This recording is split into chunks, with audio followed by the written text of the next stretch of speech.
Hello everyone, మనం group D series అయితే start చేస్తాం కదా. సో మ్యాథ్స్కి వచ్చేసి మీరు ఎలా ప్రిపేర్ అవుతున్నారక్క, మాకు కూడా కొన్ని టిప్స్ చెప్పండి అనేసి అయితే అడుగుతున్నారు. సో ఎవ్రీ పర్సన్కి ఒక స్ట్రాటజీ అయితే ఉంటుందన్నమాట మ్యాథ్స్కి సంబంధించి. ఎందుకు అంటే మ్యాథ్స్లో కొంచెం మంది వీక్గా ఉంటారు, ఇంకొంచెం మంది బాగా చేయగలిగిన వాళ్ళు ఉంటారనమాట. ఎవరికైతే ఎంపీసీ మ్యాథ్స్ బ్యాక్గ్రౌండ్ ఉందో వాళ్ళైతే మ్యాథ్స్ బాగా చేయగలుగుతారు. సో బైపీసీ స్టూడెంట్స్ కానీ సిఈసీ స్టూడెంట్స్ కానీ వాళ్ళకు కొంచెం క్యాలిక్యులేషన్స్ తక్కువగా ఉంటాయి కాబట్టి వాళ్ళు తక్కువగా కాన్సన్ట్రేషన్ అయితే చూపుతారు మ్యాథ్స్ మీద. సో వాళ్ళకి కొంచెం టఫ్గా అయితే అనిపిస్తుంది. బట్ మీరు ఏం దిగులు పడద్దు, మ్యాథ్స్ ప్రిపేర్ అవ్వటం అనేది చాలా ఈజీ అనమాట. ఫస్ట్ ఆఫ్ ఆల్ మ్యాథ్స్ అంటే భయము అనే విషయాన్ని కాసేపు అయితే పక్కన పెట్టండి. ఎందుకు అంటే ఇప్పుడు ఏ కాంపిటేటివ్ ఫీల్డ్ తీసుకున్నా, దేనికోసం మనం ప్రిపేర్ అవుతున్నా, లేకపోతే ఏదైనా జాబ్ చేసినా సరే maths is must and should అనమాట. మ్యాథ్స్ లేనిదే ఏది లేదు. సో మ్యాథ్స్ అనేది స్కిప్ చేయడానికి లేదనమాట. డెఫినెట్లీ దాన్ని నేర్చుకోవాలి. బట్ నేర్చుకునే పద్ధతిలో కూడా మీరు ఎలా నేర్చుకోవాలి ఏంటి అనేది తెలుసుకోవాలి. ఫస్ట్ ఆఫ్ ఆల్ ఏంటంటే మనం స్కూల్లో చేసే మ్యాథ్స్ వేరు, ఇక్కడ కాంపిటేటివ్ పరంగా చేసే మ్యాథ్స్ కంప్లీట్లీ టోటలీ డిఫరెంట్గా అయితే ఉంటుందన్నమాట. ఎందుకంటే అక్కడ ఈక్వేషన్స్ కానీ లేకపోతే స్టెప్ బై స్టెప్ ఫాలో అవుతూ చేస్తాం కాబట్టి కొంచెం ఈజీ అవుతుంది ప్రాసెస్ అనేది. బట్ ఇక్కడ ఏంటంటే మైండ్ క్యాలిక్యులేషన్స్ అనేవి ఎక్కువగా ఉంటాయన్నమాట. అంటే ఈక్వేషన్స్ అలా వేసుకుంటూ పోతే ఒక 40 సెకండ్స్ టు 30 సెకండ్స్లో చేయాల్సిన క్వశ్చన్ అనేది 2 మినిట్స్ దాకా అయితే పడుతుంది. బట్ మనం ఇక్కడ ఏంటి అంటే నెంబర్ ఆఫ్ టైమ్స్ అనేవి ప్రాక్టీస్ చేస్తూ ఉండటం వల్ల మైండ్ క్యాలిక్యులేషన్స్ అనేవి మనం డెవలప్ చేసుకోగలుగుతాం. మీరు ఏదైనా సరే ఒక సబ్జెక్ట్ని ఎంచుకున్నప్పుడు దాని గురించి first complete information, it's what is what అనేది తెలుసుకోవాలన్నమాట. సో మనం ఎక్కడి నుంచి స్టార్ట్ చేస్తే గెయిన్ అవుతాం అనే విషయాన్ని అయితే తెలుసుకోవాలి. ఇంకా మ్యాథ్స్ విషయానికి వస్తే ఫస్ట్ ఆఫ్ ఆల్ మీకు క్యాలిక్యులేషన్స్ అనేవి మస్ట్ అండ్ షుడ్గా వచ్చి ఉండాలి. సో టోటల్ మ్యాథ్స్ మొత్తం మనకి క్యాలిక్యులేషన్స్ చుట్టూ తిరుగుతుంది కాబట్టి plus minus divided by into ఇవన్నీ కూడా క్యాలిక్యులేషన్స్ అనేవి స్పీడ్గా చేయగలగాలన్నమాట.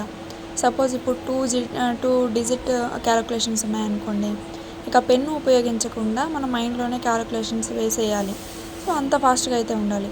అండ్ ఇంకా స్క్వేర్స్ కానీ క్యూబ్స్ కానీ మ్యాక్సిమం స్క్వేర్స్ అయితే ఒక 50 వరకు, క్యూబ్స్ అయితే ఒక 20 వరకు అన్నా డెఫినెట్లీ మనం మైండ్లోనే గుర్తుపెట్టుకొని ఉండాలన్నమాట. సో ఈ విధంగా ఇటువంటి ట్రిక్స్ అనేవి తెలుసుకోవడం వల్ల కూడా మనం మ్యాథ్స్ అనేవి కొంచెం ఫాస్ట్గా అయితే చేయగలుగుతాం. మ్యాథ్స్లో మరీ వీక్గా ఉన్నారు అనుకుంటే డెఫినెట్లీ మీరు కోచింగ్ అయితే తీసుకోండి. సో కోచింగ్ తీసుకోకుండా ఇంట్లోనే ప్రిపేర్ అవ్వచ్చు. బట్ ఏంటంటే మనకి టైం టేకింగ్ ఎక్కువ అవుతుందన్నమాట.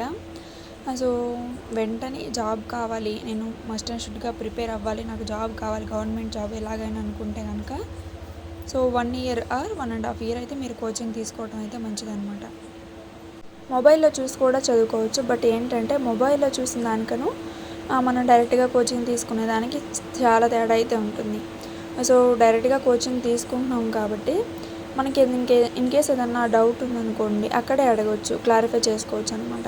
బట్ మనం ఓన్గా ప్రిపేర్ అవుతున్నప్పుడు కొన్ని యూట్యూబ్ ఛానల్స్లో కానీ లేకపోతే యాప్లో కానీ చూసి ప్రిపేర్ అవుతున్నప్పుడు వాళ్ళు మనల్ని మాన్యువల్గా కలిసి చెప్పరు కాబట్టి సో మనకి కాంటాక్ట్ ద్వారా లేకపోతే మెసేజెస్ ద్వారా డీటెయిల్ ఎక్స్ప్లెనేషన్ ఇస్తుంటారు కాబట్టి కొంచెం మనం కన్ఫ్యూజ్ అయ్యే ఛాన్సెస్ ఉంటాయి.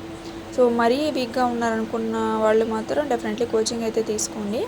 ఇంకా లేదు అనుకుంటే, అవకాశం లేదు అనుకోండి, ఇప్పుడు హౌస్ వైఫ్స్ కానీ ఇంకెవరన్నా ఇంటి దగ్గర పర్సనల్స్ వర్క్స్ ఉండి ఇంకా కోచింగ్ సెంటర్స్కి వెళ్ళలేని వాళ్ళు కూడా ఇక యాప్లోనే ప్రిపేర్ అవ్వండి, ఇబ్బంది ఏం లేదు. కాకపోతే వాళ్ళకంటే ఇంకొంచెం ఎక్కువ శ్రమ అయితే తీసుకొని ప్రిపేర్ అవ్వాల్సి ఉంటుంది. ఫస్ట్లో ఎవరికైనా సరే మ్యాథ్స్ అనేది కొంచెం టఫ్గానే ఉంటుందన్నమాట. బట్ నెంబర్ ఆఫ్ టైమ్స్ ఎవరైతే ప్రాక్టీస్ చేస్తారో వాళ్ళకి కొంచెం ఈజీ అవుతుందన్నమాట. అంతే, మ్యాథ్స్ వచ్చిన వాళ్ళకి రాని వాళ్ళకి పెద్ద తేడా ఏం లేదు. ప్రాక్టీస్. సో ఏదైనా యూట్యూబ్ ఛానల్ కానీ లేకపోతే యాప్లో కానీ కోర్స్ బై చేసుకొని ట్రిక్స్ అనేవి నేర్చుకోండి first of all. So tricks నేర్చుకుంటే కనుక ప్రాబ్లం చేయడం అనేది ఈజీ అవుతుంది, టైం టేకింగ్ అనేది తగ్గుతుందన్నమాట. ఏదైనా సరే ప్రిపేర్ అవుతున్నప్పుడు గోల్ అనేది హైగా పెట్టుకోండి. ఇప్పుడు ఎస్ఎస్సికి ప్రిపేర్ అవుతున్నారనుకోండి, ఆల్ ఎస్ఎస్సి ఎగ్జామ్స్కి అయితే ప్రిపేర్ అవ్వండి. సో రైల్వే ఎగ్జామ్స్కి ప్రిపేర్ అవుతున్నట్లయితే రైల్వే ఎగ్జామ్స్లోనే ఏదో ఒకటి అప్పర్ లిమిట్ అయితే పెట్టుకోండి. సో ఎన్టీపీసీ గ్రాడ్యుయేట్ లెవెల్లో కనుక పెట్టుకొని టార్గెట్ మనం ప్రిపేర్ అయినట్లే కనుక ఏదో ఒక గ్రూప్ డి జాబ్ కన్నా మనం రీచ్ అవ్వగలుగుతాం అనమాట. సో ఆ లెవెల్లో అయితే మనం ప్రిపేర్ అవ్వాలి. ప్రతి ఒక్క మోడల్ అనేది సాల్వ్ చేయటం వల్ల మన యొక్క మైండ్ క్యాలిక్యులేషన్స్ కానీ ఎక్కువ కాలం గుర్తుపెట్టుకునే కెపాసిటీ కానీ పెరుగుతుందన్నమాట. సో ఎస్ఎస్సికి ప్రిపేర్ అవుతున్నప్పుడు ఎస్ఎస్సి సీజీఎల్ లెవెల్లో టార్గెట్ అయితే పెట్టుకొని అన్ని ప్రాబ్లమ్స్ అనేవి ప్రిపేర్ అవ్వాలన్నమాట. ఎస్ఎస్సికి ప్రిపేర్ అవుతున్నప్పుడు ఎస్ఎస్సి సీజీఎల్ లెవెల్ అయినా సరే, ఎస్ఎస్సి ఎంటీఎస్ సిహెచ్ఎస్ఎల్ అయినా సరే లెవెల్ అనేది మారుతుందేమో కానీ సబ్జెక్ట్స్ అనేవి అవే అనమాట. సో మనం దాన్ని బట్టి అయితే ప్రిపేర్ అవ్వాలి. అంటే ఏం లేదు, ఎస్ఎస్సి ఎగ్జామ్స్ యొక్క సిలబస్ మొత్తం ఒకటే కాబట్టి సిలబస్ అంతా ఇప్పుడు మ్యాథ్స్ ప్రిపేర్ అవుతున్నాం కాబట్టి మ్యాథ్స్ సిలబస్ అంతా స్టెప్ బై స్టెప్ ఒకదాని తర్వాత ఒకటి అన్ని సబ్జెక్ట్స్ అన్ని చాప్టర్స్ మొత్తం కూడా రాసుకుని మనం తీసుకున్న పెయిడ్ క్లాసెస్లో కానీ లేకపోతే యూట్యూబ్ ఛానల్లో కానీ చూసి ఫస్ట్ ఆఫ్ ఆల్ సబ్జెక్ట్ అనేది నేర్చుకోండి. అన్ని రకాల మోడల్స్ అయితే సాల్వ్ చేయడానికి అయితే ట్రై చేయండి.